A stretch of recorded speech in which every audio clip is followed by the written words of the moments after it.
تو ہو سکتا ہے کہ ایک شخص جو ہمارے سابق علماء نے لکھ دیا کہ یہ چیز شرک، یہ چیز شرک، یہ چیز شرک، یہ چیز شرک، آج سے 500 برس پہلے کا انسان بڑے سے بڑا عالم دین اپنے زمانے کے شرک کو پہچان کر تو لکھ سکتا ہے، اس سے تو آپ بچ رہے ہیں۔ امام ابن تیمیہ نے اس کو شرک قرار دیا، اس کو شرک قرار دیا، اس کو شرک قرار دیا، کوئی شخص ہے جو اس سے تو بچ گیا۔ امام صاحب کی دی ہوئی بصیرت سے اس نے ان جو اقسام ہے شرک کی ان کو پہچان لیا، لیکن یہ عین ممکن ہے کہ آج کے شرک کو وہ نہ پہچان رہا ہو، اپنی جگہ وہ سمجھ رہا ہو اپنے آپ کو بہت بڑا موحد، جبکہ اس دور کا جو شرک ہے اس میں ملوث ہو۔ اس کو میں نے کہا ہے کہ اس شرک کے بارے میں بڑی اجتہادی بصیرت کی ضرورت ہے۔ فارسی کا ایک شعر ہے، بڑا پیارا شعر ہے، بہر رنگے کے خواہی جامہ می پوش، من انداز قدت رامی شناسم۔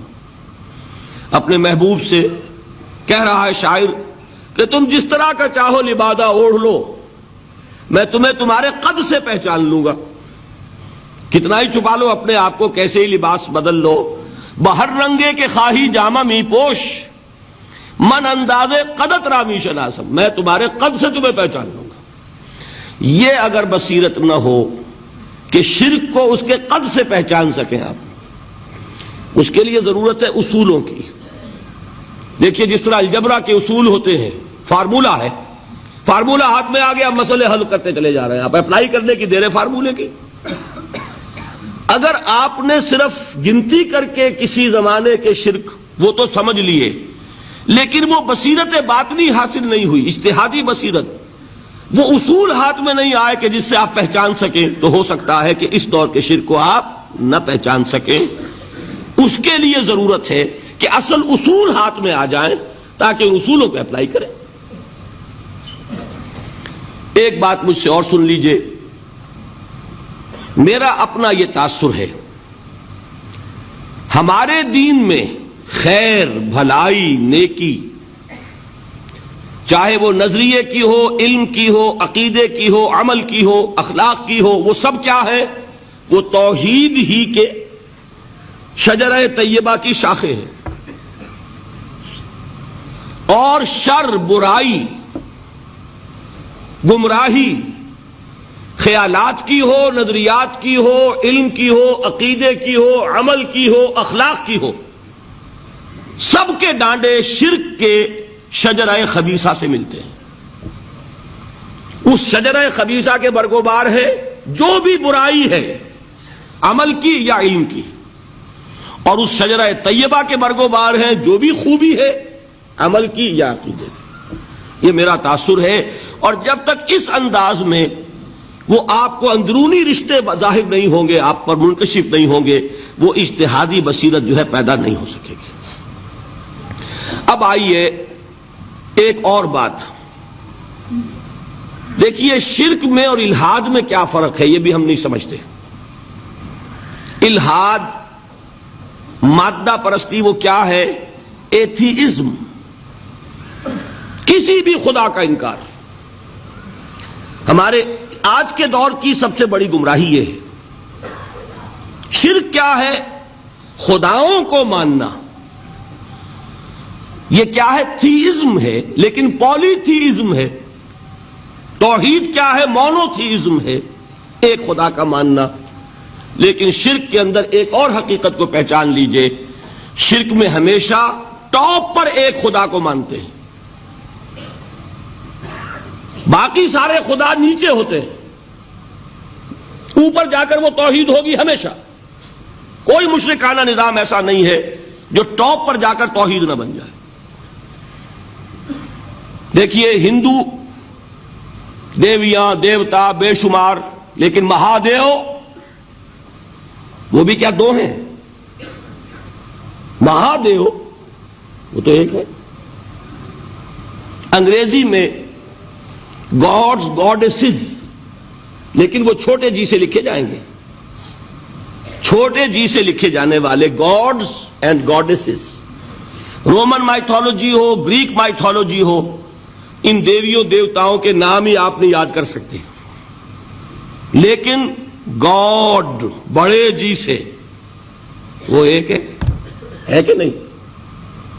ٹاپ پر جو ہے وہ ایک ہے، اس کو وہ بھی مانتے ہیں کہ اومنی پوٹنٹ، اومنیشنٹ، اومنی پریزنٹ، علی کل شیء قدیر، بکل شیء علیم، ہر جگہ موجود، وہ تو ایک ہی ہے، وہ تو کیپٹل جی سے لکھا جائے گا۔ باقی اس کے نیچے فوج ہے دیویوں کی، دیوتاؤں کی، خداؤں کی اور خدانیوں کی، وہ گاڈز اینڈ گاڈیسز ہیں۔ عرب میں کیا تھا؟ میں نے پہلے آپ کو وہ دو مثالیں دے دی ہیں، تیسری اور ایران کی لے لیجئے، خیر کا خدا اور شر کا خدا اور، ایک یزداں ایک اہرمن، ٹھیک، سنویت ہو گئی نا، دو خداؤں کو مانا، لیکن وہی ہے جو خدائے خدائے گاں، خداؤں کا خدا، اس کو ایک ہی مانتے ہیں۔ یہی معاملہ عرب میں تھا، اللہ وہ ایک ہی تھا ان کے ہاں۔ قرآن میں آتا ہے ان سے پوچھئے وَلَئِن سَأَلْتَهُم مَّنْ خَلَقَ السَّمَاوَاتِ وَالْأَرْضَ لَيَقُولُنَّ اللَّهُ، جب ان سے کہا جاتا ہے کہ کس نے پیدا کیا آسمان اور زمین کو، یہ فوراً کہیں گے اللہ نے۔ فَأَنَّىٰ يُؤْفَكُونَ، تو یہ ماننے کے بعد کدھر جا رہے ہیں؟ وہ کیا کہتے تھے کہ وہ بڑا اللہ تو ایک ہی ہے، لیکن چھوٹے آلہہ ہیں۔ آلہہ اور اللہ میں وہی فرق ہے جو کیپٹل جی کا گاڈ اور چھوٹے جی سے گاڈز اینڈ گاڈیسز، وہی فرق ہے کہ جو مہادیو اور دیویوں اور دیوتاؤں میں ہے، وہی وہاں تھا اللہ، وہ ایک اور سپریم، سب سے بالا تر، اس سے اوپر کوئی نہیں، تخلیق میں اس کا کوئی ساجی نہیں، لیکن اس نے کچھ آلہہ ہیں جنہیں کچھ اختیارات تقسیم کیے ہوئے ہیں، کچھ اس کے لاڈلی ہستیاں ہیں جو سفارش کر سکتی ہیں۔ بس یہ شرک تھا مشرکین مکہ کا، بات سمجھ رہے ہیں؟ اس کا جائزہ لیں گے تو آپ کو، اور جو آج شرک کی اقسام میں بیان کروں گا اس کو ہاتھ میں لیں گے تو کسی موحد کا تلاش کرنا مشکل ہو جائے گا۔ ڈھونڈ اب ان کو چراغ رخ زیبا لے کر، آج جن کا نام مسلمان ہے ان کی اکثریت کسی نہ کسی نوع کے شرک میں مبتلا ہے۔ اب آئیے اقسام شرک۔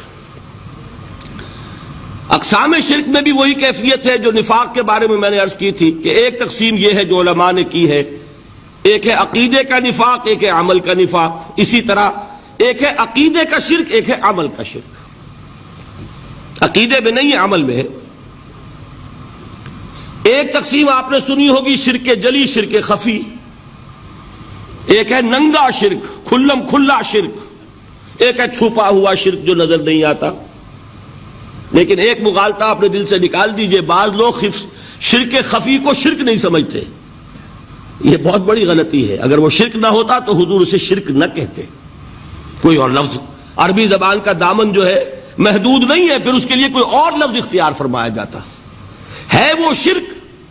لیکن ایک شرک ہے جلی جو نمایاں ہے، نظر آ رہا، ایک ہے شرک خفی جو نظر نہیں آ رہا، اور وہ کتنا خفی ہو سکتا ہے اس کی ایک مثال دی حضور نے۔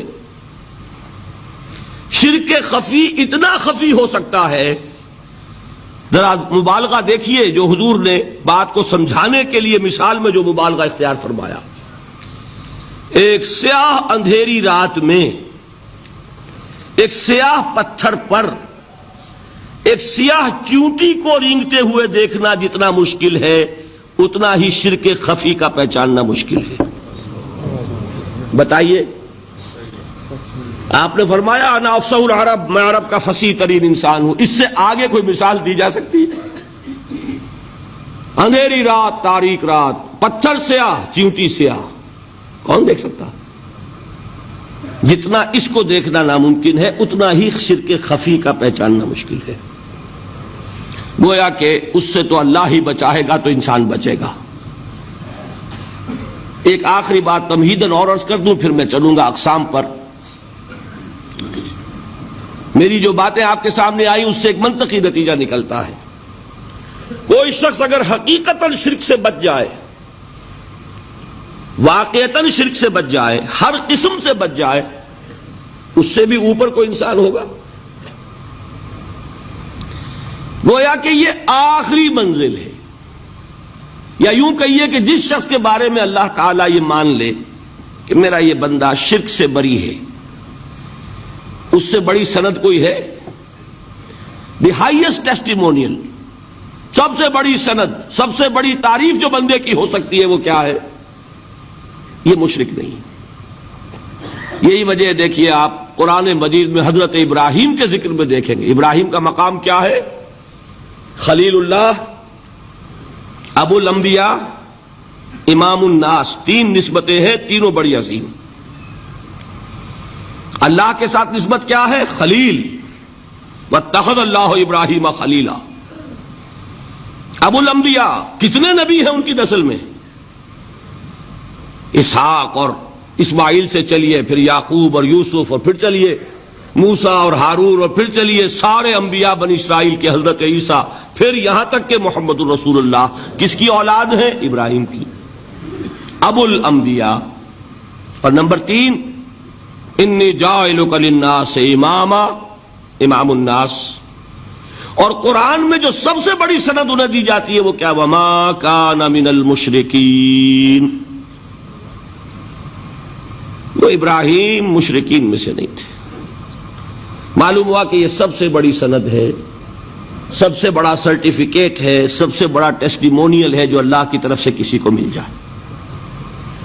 میں جو اقسام شرک بیان کرنا چاہتا ہوں تو میری تقسیم ذرا مختلف ہے۔ اب وہ ذرا اپنے ذہن میں وہ نقشہ بنا لیجئے، آپ بنایا کرتے ہیں، ایک اس کو پھر 3 میں تقسیم کیجئے۔ شرک کی 3 بڑی بڑی قسمیں ہیں۔ شرک فی الذات نمبر 1، شرک فی الصفات نمبر 2، شرک فی الحقوق نمبر 3۔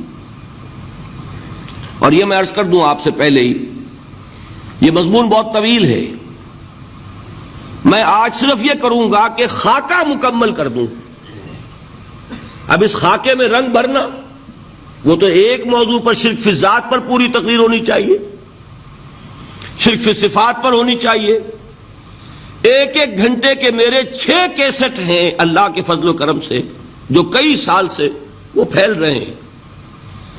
6 گھنٹے میں میں نے ان چیزوں کو بیان کیا، وہ موجود ہوں گے، لیکن آج وہ خاکہ ذہن میں بنا لیجئے، اور کچھ آپ کو الجبرے کے فارمولے ہاتھ میں آ جائیں تاکہ خود آپ میں صلاحیت پیدا ہو جائے پرکھنے کی کہ اس فارمولے کو اپلائی کر کے دیکھ لیں یہ شرک ہے یا نہیں۔ یہ 2 کام تو میں انشاءاللہ آج کر دوں گا، آپ مطمئن رہیں۔ باقی یہ کہ تفصیل، وہ تو ہر سلسلے میں تفصیل پھر بہت ہوگی، وہ شوق ہو تو وہ کیسٹ آپ سنیے۔ تو 3 تقسیمیں ہو گئی۔ شرک فی الذات، اللہ کی ذات میں کسی کو شریک کر دینا،